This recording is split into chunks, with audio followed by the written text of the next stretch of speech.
Romains 4, s'il vous plaît, nous allons lire. À partir de 18 jusqu'au 25. Vous savez pourquoi Dieu a dit à Abraham de quitter ta patrie et ta famille? La famille d'Abraham, ils idolâtraient des idoles. Dieu a dit à Abraham, quitte ta patrie et ta famille, je ferai de toi une père des nations. Amen. Amen. Abraham ne pouvait pas avoir ni un fils. Il a attendu 25 ans d'années. Oh, pasteur, on t'a 25 ans d'années, c'est déjà mort. C'est pas votre cas. Vous savez pourquoi c'est pas votre cas? Parce qu'aujourd'hui, à cause des péchés, nous ne vivons pas longtemps. À l'époque, à l'âge de 75 ans, c'est comme à l'âge de 20 ans. L'espérance contre toute espérance. L'espérance contre toute espérance. Je l'espère à l'Éternel en persévérant. Quand quelqu'un, elle a la foi, elle espère en l'Éternel. Et elle accompagne les œuvres dans la persévérance. Il a cru en sorte qu'il devait le père d'un grand nombre de nations. Lui qui ne pouvait pas avoir même un enfant. Nous sommes tous de la postérité d'Abraham à travers la foi. Abraham est devenu ami de Dieu à cause de sa confiance en Dieu. Vous devrez faire confiance en Dieu. Abraham a tout abandonné à cause d'une voix. Quitte ta famille, ta patrie, je ferai de toi le père de la multitude des nations. Il a cru, il s'est démontré cette dépendance à travers les œuvres. Il a cru en sorte qu'il devait le père de grand nombre des nations, selon ce qui lui avait été dit. Telle sera ta postérité, sans affaiblir dans la foi. Il ne considère point que son corps était déjà usé. Il n'a pas donné l'importance de son corps. Il ne se confiait pas ce qu'il voyait. Parce que nous voyons les choses en réalité. Vous ne devrez pas valoriser les problèmes. Vous devrez se valoriser avec l'espérance. Ce que vous ne voyez pas, c'est ça ce qu'il faut se valoriser. Dieu ne faillit jamais. Ce qu'il a promis, il va l'accomplir. Est-ce qu'il y a des choses que Dieu a sorties dans son propre bouche qui n'est pas accomplie? La Bible, elle est la bouche de l'Éternel. Et ce qui provient de la bouche vient du cœur. Et le cœur est centre la volonté de l'homme. Et la Bible est centre la volonté de Dieu. Si vous voulez savoir la volonté de Dieu dans votre vie, c'est dans la Bible. Ce que Dieu a prononcé, il ne retourne jamais envers lui à tant qu'il n'a pas accompli. S'il n'a pas accompli, donc tu n'as pas fait de lui ta dépendance totalement. Abraham, Dieu l'a fait sortir de son confort. Parce qu'Abraham, il s'est conformité de la situation. Combien de fois nous conformité de la situation? Je suis stérile, c'est mon destin, c'est mon karma. Je suis né pour être seul. Le bonheur, la vie sentimentale, c'est pas pour moi. Personne ne se marie dans ma famille. Le pouvoir de la vie et la mort se trouve dans la bouche. Apprenez de vous valoriser face à les épreuves que vous traversez. Commencez à prophétiser des choses qui n'existaient pas. Appelez-le dans l'existence à travers ce qui sort de votre bouche. Le monde était créé comment? Par la bouche de l'Éternel. La Bible dit que Dieu est la parole. Et la parole était en Dieu. Et Dieu était en la parole. Jésus a dit dans sa parole, la terre et ciel passeront. Mais ma parole ne passera jamais. En quelque sorte, moi, je ne passerai jamais. Ma promesse ne passera jamais. La personne qui espère à l'Éternel, sa vie n'a pas de fin. Ce n'est qu'un début. Jésus dit qu'il fera toutes choses nouvelles. Oubliez le passé. Si aujourd'hui vous avez affranchi cette porte, je ne connais pas la situation que vous vivez. Vous voyez les choses dans le jeu de la foi. Le passé est du passé. Parfois la personne, elle est vivante, mais elle est morte spirituellement. Parce que le passé existe toujours en elle. Le passé, elle fait partie de sa vie présente. Jésus dit, laissez les morts enterrer les morts.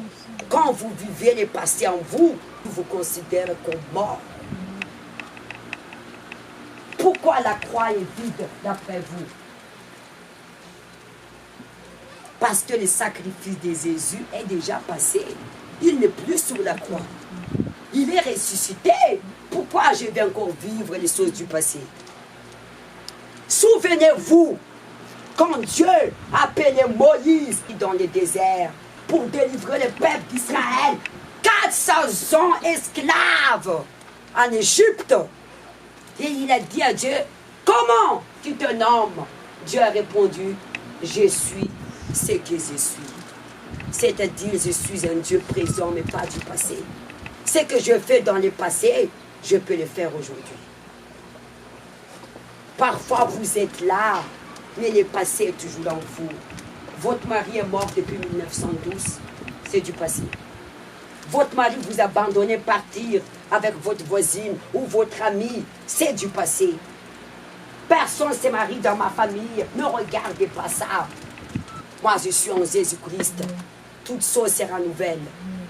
1000 tombes gauche et 1000 tombes droite, je ne serai jamais éteint.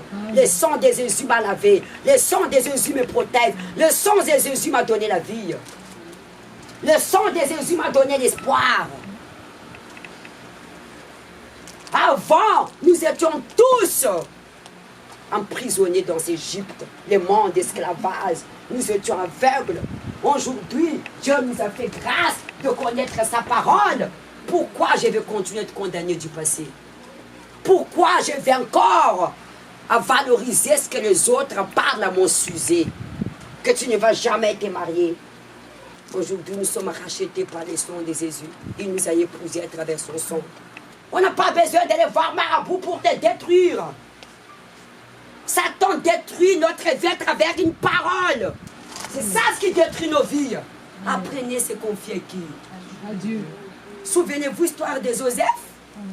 Joseph a raconté son rêve. Ses frères l'ont vendu esclave. L'a tué même parce qu'ils ont jeté dans les puits. Il ne s'affaiblit pas dans la foi.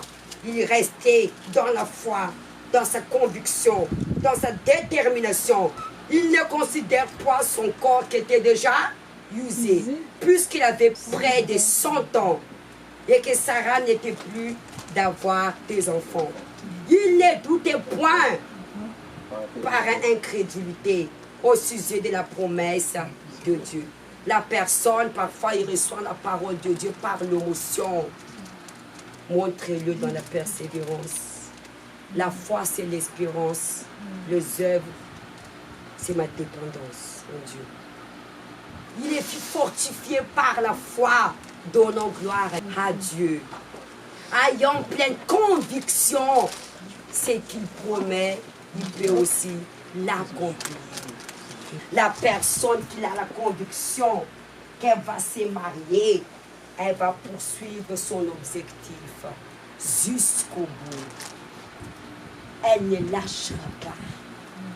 Parce qu'elle a une conviction qu'elle va se marier. Abraham, elle a gardé sa foi. Peu importe le temps passé. Il n'a même pas regardé son âge passé. Parce qu'il a cru. Il a su demeurer ferme en la parole de Dieu. Il n'a pas demeuré en ferme, c'est que les autres parlent de lui. Il y a des personnes qui gardent ce que les autres parlent de lui. Ils ne gardent pas la parole de Dieu. C'est pourquoi cela lui fit imputer justice. Nous sommes justifiés par la foi, pas par les œuvres. Parce que quand tu crois, tu démontres avec les œuvres. Et les œuvres ici, c'est les œuvres dans la persévérance. Il a su demeurer fidèle à la promesse de Dieu. Pourquoi? Pourquoi il a su demeurer ferme à la promesse de Dieu? Parce qu'Abraham, il a déjà tout perdu. Il n'avait rien à perdre avec Dieu. Il a abandonné sa famille. Il a tout essayé. Ça n'a pas marché. Son dernier espoir, c'est Dieu. Parfois, Dieu passe toujours les dernières portes pour nous. On essaye toujours par nous-mêmes. On va aller d'abord voir les marabouts, demander l'aide des autres, conseil des autres. Dieu toujours passe en dernière porte. C'est vrai ou c'est faux? C'est la vérité. Si Dieu est un premier dans nos vies, nous n'allons pas subir toute cette injustice. Il faut qu'on reconnaisse ça. On reconnaît Dieu quand tout va mal. Mais quand tout va bien, on n'a pas le temps de venir chercher Dieu dans sa maison. Parfois, l'injustice vient parce que nous-mêmes ne sommes pas justes devant Dieu. Mais ce n'est pas à cause de lui seul qu'il écrit que cela fait imputer. C'est à cause de nous. Vous voyez? Nous sommes aujourd'hui l'héritage de la promesse de Dieu à travers la foi d'Abraham.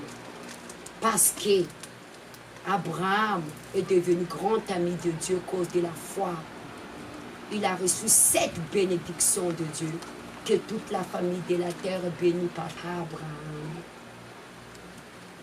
C'est bien marqué dans la parole de Dieu qu'il y a les saints d'Abraham. Amen. Nous sommes des enfants d'Abraham à travers la foi. Nous avons bénéficié la grâce d'Abraham à travers la foi. À qui cela sera imputé à nous qui croyons? À celui qui a ressuscité des morts, Jésus notre Seigneur, lequel a été livré pour nos enfances et ressuscité pour notre justification. Jésus-Christ est venu sur la terre pour nous justifier, pour que nous recevrons notre grande délivrance. Amen. Amen. Levez-vous.